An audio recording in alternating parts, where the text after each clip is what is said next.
Hey, hello, good evening. My name's Graham Rayburn. I'm IG living from the RÄBURN lab here in Hackney. I'm just going to give it a few minutes to allow people to join this RÄBURN Connects this evening and give you a very brief tour of where we're actually broadcasting from. So as I say, this is the RÄBURN lab here in Hackney. So it is a retail space. We're open now. Pleased to say we're open with socially distanced measures Friday, Saturday and Sunday, and we're also running our lab tours are back on again in very limited numbers. But the interesting thing is that if you haven't seen before, this is also where we design, make, manufacture and perfect garments here. So it's a super interesting space here in Hackney. If anyone was interested in looking for some neat face masks, face coverings, please check out the British Fashion Council initiative, which we've submitted a design with all the proceeds going to a charity relief. Some fantastic designs on there. So fantastic. I think we can dive in now. So yeah, welcome. This is the 6th edition of RÄBURN Connects. This is entitled New Worlds.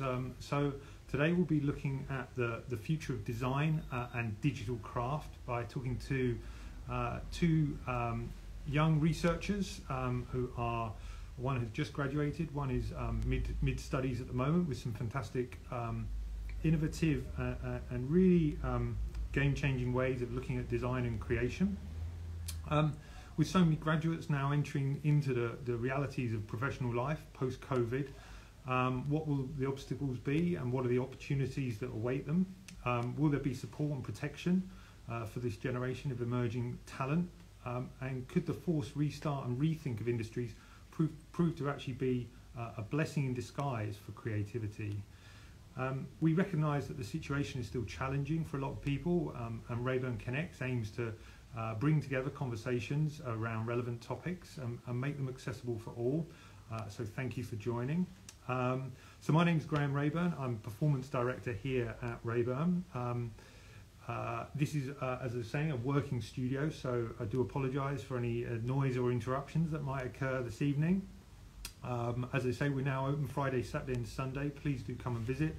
And we have our archive tours as well available. Check out our websites for that.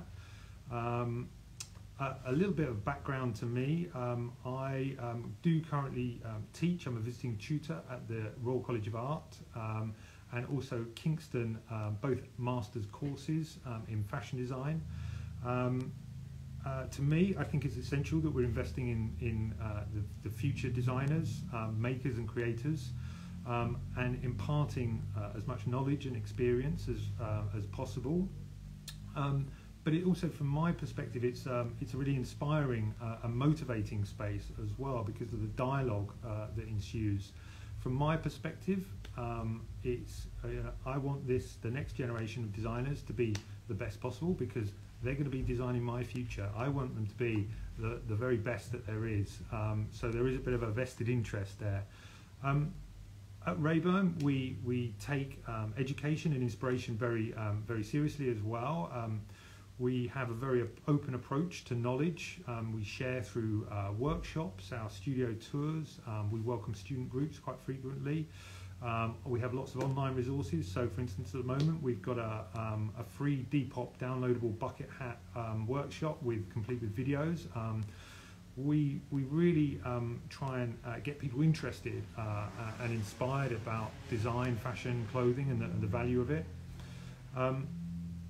We also have a very healthy education placement program here, where during college studies, a researcher can spend an amount of time here following the design, development, production, and sales process. It's a fairly unique space because you're in that placement. You're actually able to see the entire end-to-end from concept to customer under one roof here. So it's a completely unique space here. Um, and our two guests this evening were fantastic participants in this program. During the time, I was lucky enough to learn a little bit about their projects and studies, so I'm really looking forward to hearing a bit more about how things have progressed for them both, any developments, and about their current situation at the moment. So first of all, I will now hit some buttons to include our first guest. Here we go. Introducing Ashwini Deshpande, who is currently, here we go. Ashwini, good evening. Hi Graham, how are you? I'm good, thank you. I'm good. How are you doing? I'm good as well. Yeah, really excited to be with you today, having this discussion. Fantastic. I will just give a very brief summary to yourself. So you are currently in London here, just entering into your final year of studies at the London College of Fashion, studying BA Fashion Design and Development. You're the founder of fashion tech startup RÆBURN, which was recognised by Google and University of the Arts London with awarded funding. And furthermore, by the London Mayor's Competition, Forbes, Evening Standard, and the Microsoft Store, amongst countless others. It's quite a remarkable concept and technology. You are currently on summer placement at Halition, who we collaborated with as well last summer around a virtual AI interactive garment. And you're the host, you've been a host of Fashion Vanguard's podcast series on fashion sustainability and tech. Now, I'd like to hand over to you to explain a little bit about your area of research and artsy, and your approach toward fashion design and, as I say, maybe the future of digital craft. Thanks for that introduction. So as you said, I'm studying fashion design, which, as we all know, is the traditional fashion design process with pattern cutting and making, and that is what I'm studying at university. But over the last 1.5 years, I've become very interested in fashion technology, especially since I started working on my startup, RÆBURN. So RÆBURN is a software that uses artificial intelligence to reduce the amount of fabric wastage in fashion at a pattern cutting stage. And so it's very much technology and sustainability, both things that I'm very passionate about. And I've also recently started working with 3D digital garments, with augmented reality, with coding, and all of these other things. And I try to merge all of that with what I've actually learned with the traditional craft of making.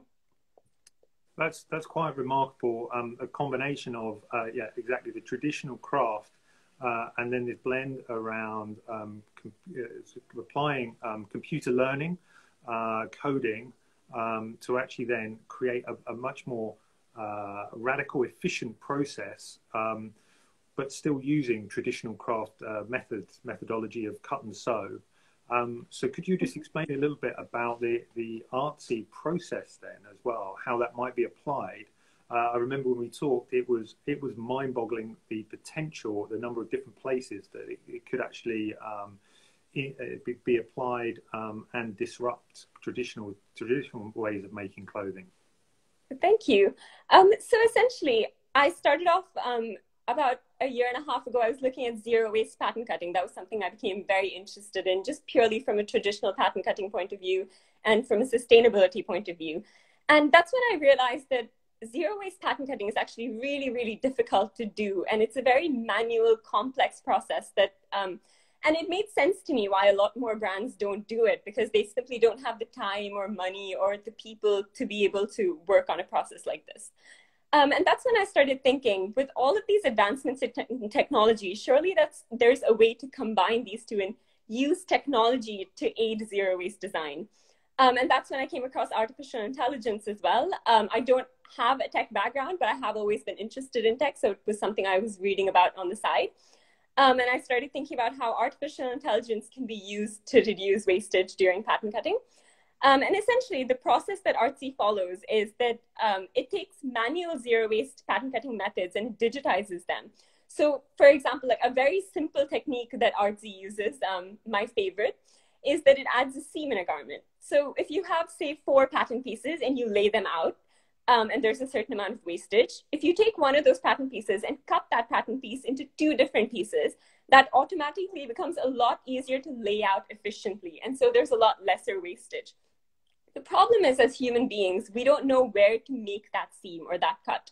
You'd have to experiment in a bunch of different ways, and it might change your aesthetic drastically and all of these things. And finally, you might have a result that maybe reduces the wastage by 2%, which just isn't worth that aesthetic change. But with RÆBURN, because it's a computer doing it, because it uses artificial intelligence, it's able to try so many different methods and techniques and find that optimum seam that reduces it to the largest extent and really gives you a lot of savings, both cost-wise as well as in terms of just fabric and sustainability. And I think for me, what was really fascinating was the idea of that would generate a new aesthetic as well that would go alongside that technology around RÆBURN would have a very sort of new aesthetic that, as you say, like if you apply more seams into it, you get a kind of interesting garment, but actually the bigger efficiencies. So I think that's really interesting when you can then start to blend a fashion, an aesthetic with a technology as well. Yeah, absolutely. And the AI also helps you sort of create your own aesthetic. Once you start giving it inputs, it's able to understand your aesthetic, almost like a human being is able to understand. For instance, when they see something that's RÆBURN, they're able to understand because they see a certain common aesthetic between your products. So RÆBURN would be able to do something similar using artificial intelligence. And the thing that I really loved about this was it's applicable from making a one-off garment where you might have a very, very expensive or precious fabric and you want to use it as effectively as efficiently as possible, or it could be 10,000 garments. Yeah, absolutely. Mm-hmm. So how have the last 6 months been for you then? As I say, you've just finished your third year now. Is that correct? My placement year. So in between yeah. third and fourth. Yep. And heading into your fourth and final year. So how have the last 6 months been for you then, going into the current situation? So I've been pretty fortunate because I've been in London with family. I've had all the support I've needed. I've basically just stayed at home. Obviously haven't got to meet friends and things, but otherwise it's been good. I've continued to intern. So I interned for Textiler, which is a sustainability and tech communications platform. And now I'm interning for Holition, which is a creative tech agency, as you mentioned. But on the side, because it's work from home, I've had a lot more time on hand. And so I think it's been a really nice period of exploration because I've worked with so many different types of technologies that otherwise I was a little bit hesitant to work with because there's this sort of pressure that comes with starting something new. You feel like you have to be good at it and you have to achieve a certain level of proficiency in a certain amount of time, especially when you're a student and you have a lot of other things going on, a lot of other things that you should be doing. Whereas I think during this period, I've been able to really pick up any technology, anything that I think relates to RÆBURN or might not relate to RÆBURN, and just explore and experiment with it without that sort of time pressure. So like I said, with 3D digital design, with several different softwares like Clo 3D, or whether it's augmented reality, sort of filters, or virtual reality, and just doing online coding classes and trying to figure out how I can use that for RÆBURN as well. Has just been really interesting. I think it's definitely sort of changed my creative direction quite a lot because also I think just before the pandemic, like I was very interested in fashion technology and I used to keep in touch with what was happening, but not that much was happening. Like a lot more could have been happening. And now that the pandemic's happened and everyone's stuck indoors and brands suddenly realize that they need to have this sort of virtual engagement for their customers, or they need to be digitizing their supply chains and things like that. There's suddenly just so much happening around fashion technology that it's been really interesting hearing people's views on it and seeing how brands adapt to these new times. And do you think, has there been a more openness and around online learning? I you know, from my perspective, it's been really interesting to see people opening up with online workshops or how-tos. Patterns. I know design brands have been giving away patterns and things like that, and that sort of accessibility. Have you sort of benefited from that? Yeah, definitely. I think a lot of different websites, like websites like Future Learn and Clo3D as well have been putting out online tutorials, which used to be paid but are now free. So I mean, I think that's such a wonderful thing to do at a time like this, especially for students. Like, we benefit hugely from this. And like you said, online just workshops for things like knitting and all sorts of things, from very traditional crafts to completely technology-based things. Everything has become so open source, which is amazing. So, yeah, it's very impressive, Ashwini, the kind of the span of your the knowledge and understanding. And I'm always fascinated reminded of the fact that actually originally computer programming started in textiles, you know, from early machines, weaving, knit machines, where pegboards and punch cards and things were the early memory sticks and things like that. So it's quite fascinating. Now there's convergence happening with your work. Have there been any areas that haven't seemed relevant now that you were previously interested in, that the current situation has kind of actually you've eliminated from your work at the moment? I think, well, as fashion students, I think we're not really trained to fit right into industry. But somewhere along the way, you feel like maybe that's where the opportunities are, that you have to go out and work for that big brand whose ethos you don't necessarily believe in, because that's your only choice. And I think this pandemic has made it clearer for me that that's definitely not what I want to do. And I think for my friends as well, and who go to fashion schools, I think it's made it a lot clearer for them as well. And I think because of the opportunities coming up, and because so many more brands are becoming more sustainable or being forcefully sort of pushed towards sustainability because of these times, I think those opportunities are increasing a lot. And so I wouldn't say anything has necessarily become irrelevant, but I think times are definitely changing, and business as usual is a lot more outdated than it used to be, which is a fantastic thing. So. Yeah, and I think that overall, yeah, people are really focusing, you know, really realizing what those important values are for, you know, them and their environments around you, and exactly what brands you kind of have an affinity for by their actions at the minute. And so you mentioned there thinking, you know, thinking forward that in a year's time and graduation. And entering professional life, which is an amazing vision to actually be thinking about right at the moment. Are you looking for any support or guidance at the moment? And sort of, is there enough out there for that transition from being able to research and study into then applying into the real world? Well, I can't say I'm entirely sure of this answer myself. Obviously, it is slightly scary times as well, because we're going to be graduating in times when a lot of countries are probably going to go through things like recession, and it's not going to be as easy as it would have been without the pandemic, I guess, on some level. But I think in terms of guidance, all of the companies that I've worked with before, and my tutors at LCF, and all of these people, I think, have continuously been very supportive during the pandemic as well. And I strongly believe that I'm going to continue to get that kind of support after I graduate as well.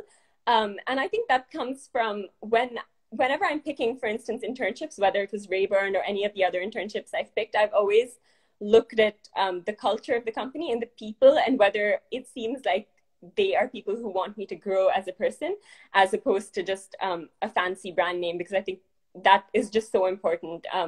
And just getting guidance and support that's almost, I'd say, tailor-made for you, because just having fancy contacts is not really going to help you get anywhere. It's about having the people who have the knowledge to guide you in the right direction, which I feel like I'm very lucky in that sense, and have a lot of people who are able to support me in that way, whether it's at RÆBURN or at LCF or wherever else. That's it's really interesting to hear. Because, so from my perspective as well, seeing the way things are currently developing, I think there's so much opportunity and hope around these new ways of working and connecting, decentralization of knowledge, and even sort of geographically decentralization. So the connectivity that digital tools now give us is, and I think from us as a business, that it's really accelerated some of those things, certainly. Mm-hmm. So, do you think, are you hopeful then that actually this perhaps could have accelerated some things that were in work, or, you know, that were bobbling along slowly, but now actually have really been pushed to the fore?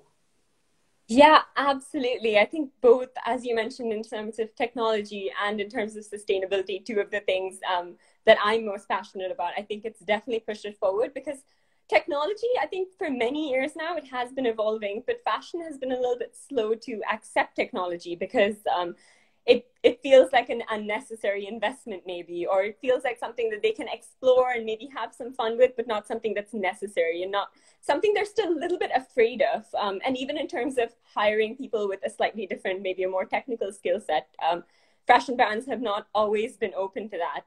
But I think now they're being forced to do that, which is amazing in a way, because you're seeing so many more virtual runway shows, which is so sustainable in so many ways as well. You don't have people flying from all over the place to attend a 1 day or 1 hour show. Instead, you just have a virtual version. And the other amazing thing is that anyone can create these. Like, it's so much more democratic, I think, with everything being virtual. Anyone can create, anyone can attend. And also with digital supply chains as well, brands are finally realizing that they need to have a digital supply chain because it's so much more easy to trace, which is so important, especially at a time like this, because before it was something that was considered an added bonus. Oh, we have a transparent supply chain of something that brands you could boast of. But now I think it's something that's absolutely necessary, because if you don't know where you're sourcing your materials from, then if the whole world is affected by a pandemic, how do you know that your supply chain isn't going to be disrupted a few months down the line? And so I think a lot of change is happening for the better, despite the pandemic being so unfortunate.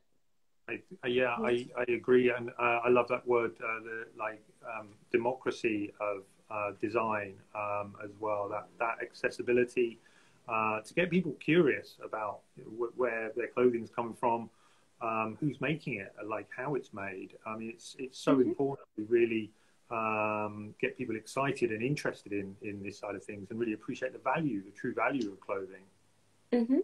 Absolutely. And so look now, with your fantastic amount of worldly experience, what advice do you give to anyone considering entering into higher education or pursuing studies in fashion and textiles now at the moment? So I think, first of all, I'd say just experiment and explore and be open to possibilities. Don't be afraid to go across disciplines. Don't be afraid to take up an opportunity that maybe you're not entirely sure of, that you just want to experiment with. Because, yeah, everything is changing so much. I think just a few months ago, if you asked a fashion student, like if you had a conversation with them, the conversation would be more like, oh, you can use 3D digital design. Whereas now it's like, oh, you can't use it. And so it's like the industry just changes so fast. And it's always amazing to be able to have a more diverse skill set, or at least to be able to understand different skills and how they can be applied, because things are constantly changing. So I think find what you're passionate about and just explore and experiment with it. And hopefully we'll have a good future ahead with the pandemic gone as well. Yeah. I completely agree there. That ability now, the really creative spaces that come from transplanting knowledge or technology or skills from one area within into fashion, textiles, fabrication, the design. Now that we're seeing garments, that are possible to grow, or maybe don't even exist because they're purely online, purely digital. Designing for end of life, that's kind of waste management skills you kind of need to learn there. So it's such a fascinating, emerging new kind of horizons that we've got here. So absolutely, I'm very glad we've got people like you thinking about all these things, Ashwini. So thank you. Where and when will we be able to wear one of your garments or products? When will they be created? Well, hopefully soon. I don't really have an answer for it, but hopefully soon. Super exciting. Yeah, do let us know when they do become a reality, and if that is one-off or 10,000? That would be great. Well, it will become a reality, but virtually probably. So a virtual reality. Amazing, amazing. Fantastic. Ashwini, thank you so much for your time and insights here. It's been really amazing. Yeah, we'd love to have you back at some point, and and maybe if that is presentation of digital products or something, or physical products, that would be really amazing to follow your journey and your research. Absolutely. Thank you so much for having me. Tell everyone at the team I say hi and that I miss them very much. And it was great talking to you today. Super. Thank you so much, Ashwini. Right, bye. Excellent. Okay. That was absolutely fascinating. A really amazing insight into, the really radical future around fashion design, creation of products. So I'm just going to tap some buttons here and see if we have our second guest to join us now. If we have, no, 2 seconds. Well, WYTZE de Jong will be joining us in a second, hopefully. WYTZE also spent some time here on our education placement last year. And here we are. I am able to add WYTZE here. So welcoming our second guest of the evening is WYTZE de Jong. He is here. Good evening, WYTZE. Good evening. Great. Thank you for the invitation. Thank you for joining. Fantastic to see you. It's good to see you as well. Excellent. So WYTZE is joining us from Amsterdam. He has just graduated from the Amsterdam Fashion Institute, where he studied fashion design, and had an interesting pathway here. When actually initially studied management, switching into design, and just graduated 2 weeks ago. So congratulations, WYTZE. Thank you very much. Exciting developments since then as well, the space that you're in. Yeah. I'm currently in my studio since 2 weeks. So show you a quick, I don't know, can you turn the camera here? Yeah. You can. It's very empty still now, but at least we have a space to work in, so that's very exciting. And yeah, exciting stuff actually. That's amazing to go from studying into studio in that amount of time. I think that's a record. So double congratulations. So thank you. Could you tell us a little bit about your area of research and studies for your final project for your graduation show? Well, for my final project and for my graduation, I really went into deep concept. I dived into advertisement and how those advertisements can manipulate us into a certain behavior that is used to buying, to making a product be the representation of who we think we are. And I think this creates a really manipulative and really distorted view of who we really are. So that's why I, with my collection, created a physical collection and a digital collection. When physical collection, I really went back to the essence and the structure of a quality garments, because I think the quality of garments currently is lost. There's just too many and too cheap, only for the biggest amount of profit. So that's why I really went back with my physical garments to the essence of the garments and to the construction of the garments, only using calico, one of the cheapest fabrics there is, and bleached and treated. Then again, for my digital collection, I took my physical collection as an inspiration, and to visualize the digital manipulation, I kind of exaggerated all the shapes in my digital collection, and I applied all the materials to kind of distract the viewer from the real construction of the garment, and to kind of reverse the thing, reverse how it works nowadays. Fantastic. So similarly, you're spanning both the actual the hands-on craft and the physical experience, the emotional and intimate experience of wearing garments with digital craft, and again the emotional engagement. and perception of image there to really explore those and inspire the two spaces and the liminal space in between. Yeah, because I think I first I started using Clo 3D only as a design tool to make my first experiments and to make my first wall for my physical collections. But after a while, I kind of realized that it's really usable as a sample tool as well. If you really know the program, you know how to set it. It's really accurate on how the fit is, and that is something I've been working on for the last for the last year actually. And yeah, I just realized that it's a really accurate program in which the translation from digital to physical can also be really, really sharp. So you actually can go straight into SMS samples without making any other samples and without making any waste, without spending money on fabrics or on shippings, and without polluting the air for your products. For example, shipped from China to Amsterdam, or I don't know where you go. So compelling, and you know, to think we're only at the beginning now as well, for the applications of digital, creating digital garments and accelerating that, where yeah, you might make an amazing collection but physically only make 10% of them or something that might sell. Yeah, that's true. And it's funny because a year ago in September, just when I got back from my internship at RÄBURN, I started a brand with 3 friends of mine, and inspired by what you guys did, and you guys inspired me so much, and I thought it was amazing what you guys did. So we started a brand with 4 of us, I'm sorry. And what we basically do is we explore future horizons digitally. So we go in collaboration with creatives from Amsterdam or London or somewhere in the area here. And we start a conversation with them on how they think the future would look like.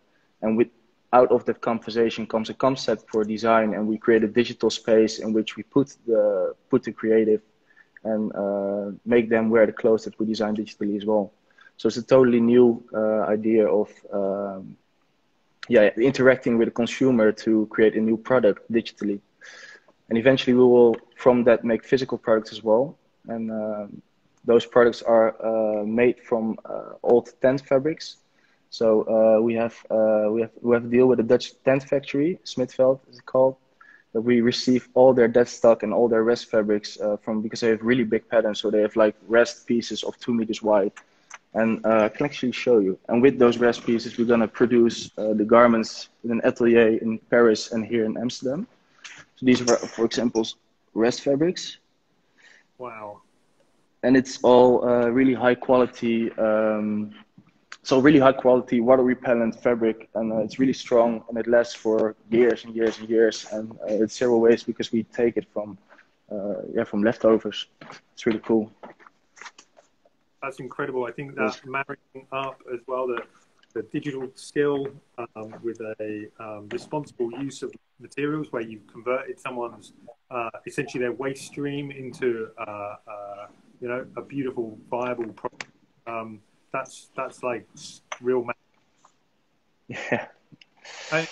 And so the last 6 months, how have you found things? How much have you been affected by the pandemic and the situation we're in, and you know, around your studies and ability to research? Well, actually, it affected me quite a lot because I was used to working at school and at all the machinery at school, and I wasn't really working at home a lot. And I still did a lot of my toiling physical, because I thought that you really needed to do also physical toiling for the fit, because I thought Clo wasn't that accurate. But after being forced to work at home, I kind of reorganized my attic and made a really big table, bought a really big screen, and I really forced myself to focus on digital developments. And yeah, it really opened my eyes to the possibility of digital designs, because I had so much more time to experiment as well. Everything goes so much faster through digital design. You spend no money on fabrics, or you make no waste, because everything is done digitally. And it gives you way more possibilities in terms of being able to try whatever you want. So almost through this force, this situation that kind of implemented some restrictions. You were therefore forced to actually be super creative and efficient with your space and the tools you had at your disposal. Yeah, definitely. And yeah, really made me dive in deeper into digital design. Also learned the program Blender. I don't know if you know if you're familiar with it. And with that program, I could build like the environment in which I wanted to put my outfits, and I could make animations and anything. And the texturing of garments went way better in Blender as well. So and were there any things as well that you recognised that maybe you didn't learn, things that you prior to this situation you'd been concentrated on, and thought were important, but now maybe seem irrelevant? that's a good question, because during my studies, I kind of found it in my university we're really we got a really good insight into the fashion industry and how polluting it actually is, and how much clothing there's been made, and there's still made. And I actually am constantly asking myself the question, why am I still allowed, or what's the reason for me to still make clothes? Because I think that's a really important question you should ask yourself if you're a designer, because just making clothes is not relevant anymore. And I think that's why the meaning behind your clothes and the message that you want to bring across has become way more important since the last couple of months. Yeah, I think so. Where people are really questioning their values and what's important to them as well. Like, and I think particularly people really think about their wardrobes as well. Realizing they haven't taken something out of the set of drawers or a cupboard for, do we really need this stuff? Yeah, exactly.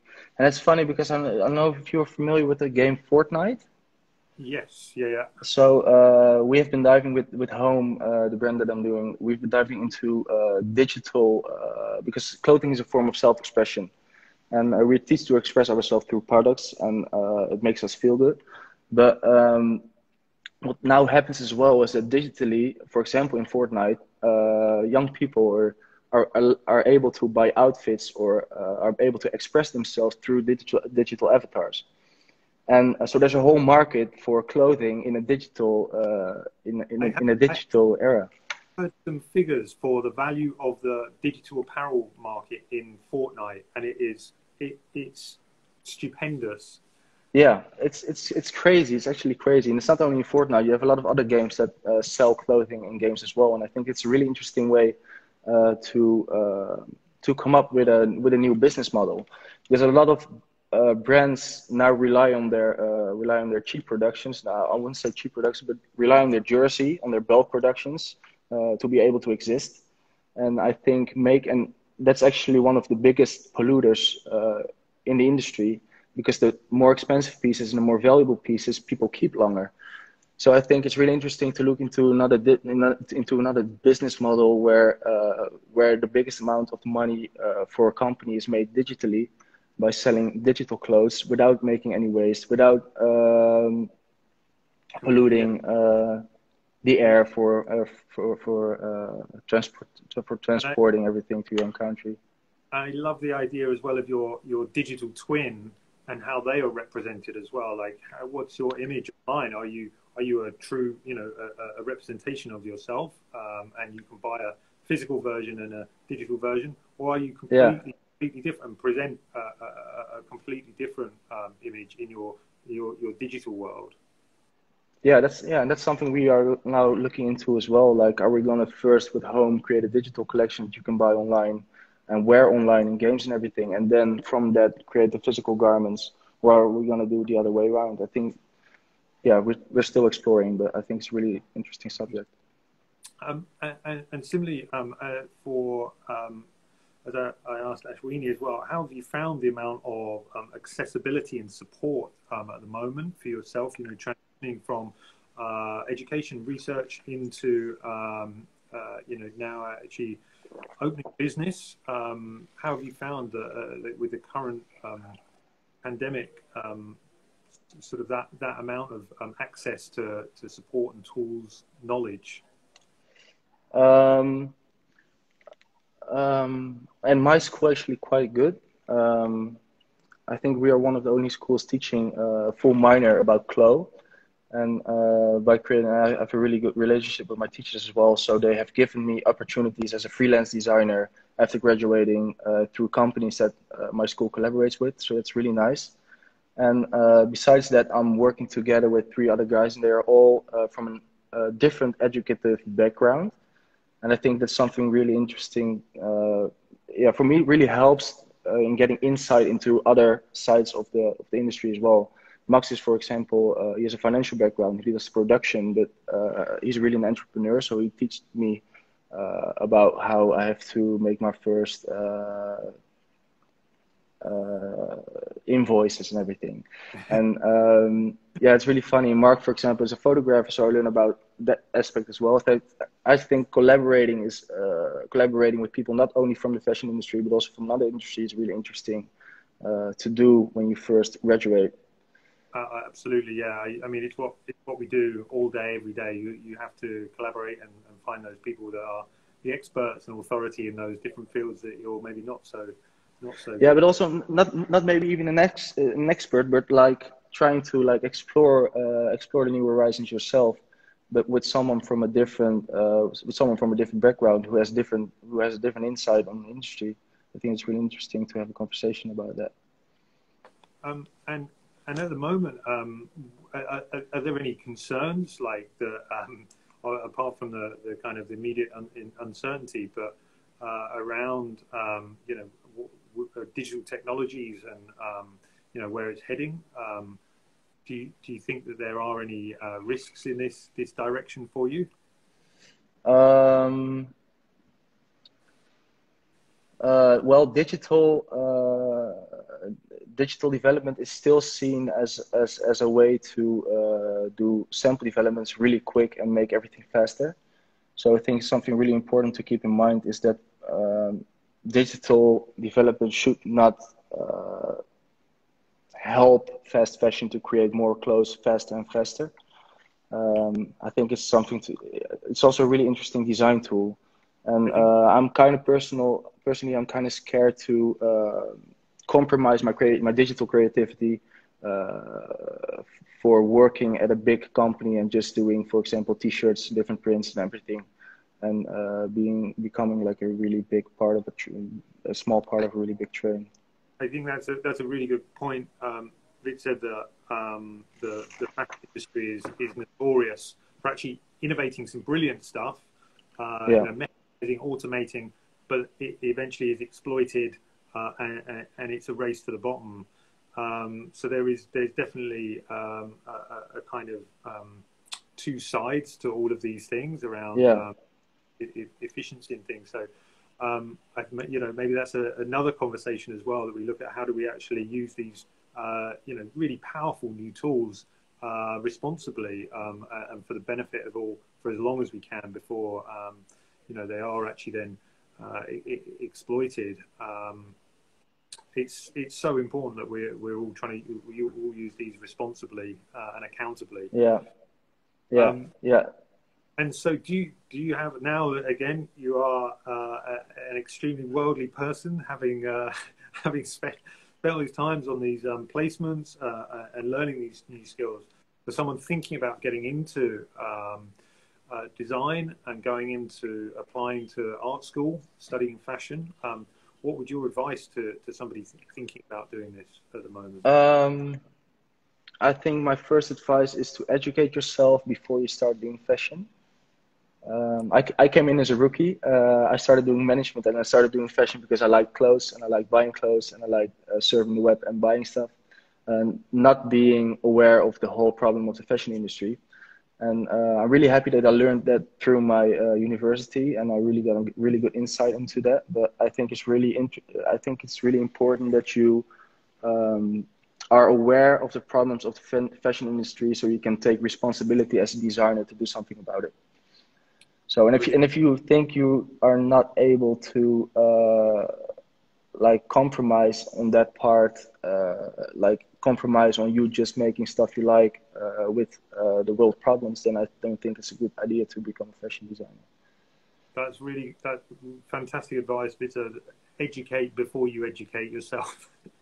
Yeah. And there's never been a better time to actually find out, you know, and as you said, the accessibility. Anyone watching now, check out Fashion Revolution is a brilliant place to start. Amazing resources, and a great place to actually underpin your thinking and actually have a philosophy before you actually then start creating and making. Yeah, definitely. And I think it's also really important to just during your educational time have a lot of fun. It's the only time that you can really explore what you're interested in, explore what you want to dive into and everything. So nothing has to be perfect yet, and you can just make a lot of mistakes. Yeah, fantastic. Absolutely. And I think that's a really good point. That's where the exciting stuff happens, when you are studying, learning, that freedom to actually experiment and really push things. So actually, that's one of the things that really excites me about working with, you know, on colleges and art schools, is actually that's where the really exciting stuff happens. That, as I say, will be, you know, defining all of our futures. Yeah, yeah, I could imagine. Yeah. Okay, so I'm afraid we're going to have to wrap up. But again, it will be amazing to catch up with you, you know, in a few months' time and see how your studio's doing and what's happening with your work at the moment.